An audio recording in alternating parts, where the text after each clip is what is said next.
তুমি করছে মোহাম্মদ আলী ডাবল জুতা নিয়ে যেতেছি বিয়ে করতে জুতা চুরি করে আরেক জোড়া জুতা নিয়ে যেতেছি ঠিক আছে নি ঠিক আছে অনেক আরো সময় আছে ওকে তো বিয়ে আমার না তোমার তোমারই সমস্যা নাই ডাবল বিয়ে করা আজকে ডাবল বন্ধুরা আমরা ছোটবেলার তিনজন জামাই বউ না না না না বন্ধু বন্ধু বলছে তো বন্ধুরা আমরা যখন আলীর বিয়েতে যাচ্ছিলাম তো আমরা নৌকা নিয়ে যাচ্ছিলাম নদী দিয়ে।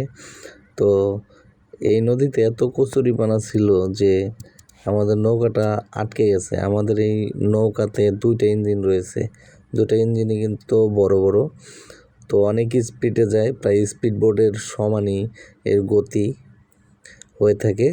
তবুও এই নদীতে এসে যেন আমরা একেবারে আটকে গেলাম, আমাদের নৌকা একেবারে আগাচ্ছেই না। তো সবাই তো একটু টেনশনে পড়ে গেছে কখন এই কচুরিপানার থেকে সামনে যাওয়া যায়। তো আমরা নৌকান থেকে নেমে ইতিমধ্যে একেবারে বিয়ের গেটে এসে হাজির হলাম। তো আমাদের এখানে আটকে ধরেছে বিয়ের গেটে, তো এখানে নাকি সম্মানই দিতে হবে।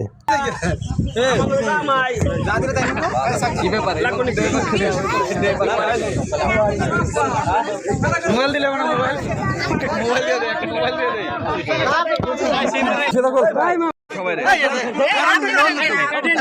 দুলাভাই কি ফিতা কাটে এটার মধ্যে শুনে না মিষ্টি খাবে আমি কাটতাম না মিষ্টি খাবে খাওয়া যাবে না মিষ্টিটা একটু সাদা পানি আনে মিষ্টি খাও মিষ্টি খাও মিষ্টি পুরো খাও করা আমরা সম্মান করছি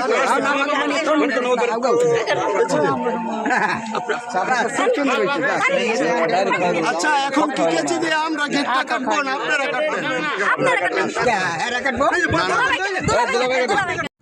বিয়ের গেটে কিন্তু একটু মজা লাগে, গেটে যদি এরকম আটকে ধরা হয় তো অনেক কথোপকথন হয়, একটু দুষ্টামিও করা হয়। তো এটা আসলে বিয়ের একটা আনন্দের মুহূর্ত। যাই হোক, অনেক ভালো ছিল। ইতিমধ্যে আমাদের কিন্তু খাবার দাবার পরিবেশন করা হয়েছে বিয়েবাড়ি থেকে। তো বিয়েবাড়িতে যে আমাদের খাবারগুলো দেওয়া হয়েছে এই খাবারগুলো কিন্তু খুবই সুস্বাদু এবং খুবই ভালো হয়েছে রান্না। তো বাবুর্চির প্রশংসা না করলেই নয়। আমার বন্ধু রুবেল, সে কিন্তু প্রচুর খাইতে পারে, তার খাওয়ার স্টাইল দেখেই বুঝতে পারছেন। সে কিন্তু অনেকটাই বেশি খেয়ে থাকে। আমার পাশে আমার বন্ধু সিরাজুল, আজিজ, আমার ফুফাতো ভাই ছোরাব, আমরা সবাই কিন্তু এক টেবিলে বসেছি। তো খাবার ফাঁকে আমরা সবাই অনেক দিন পরে দেখা, তো যার যার বিষয়ে সে গল্প গুজব করে নিলাম এবং অনেক দুষ্টামিও করলাম খাবার সময়। তো বিয়েবাড়ি আসলে অন্যরকম একটা মজা পাওয়া যায়, আনন্দ হয়ে থাকে। বিয়ে আসলে মানুষের জীবনে একবারই হয়ে থাকে।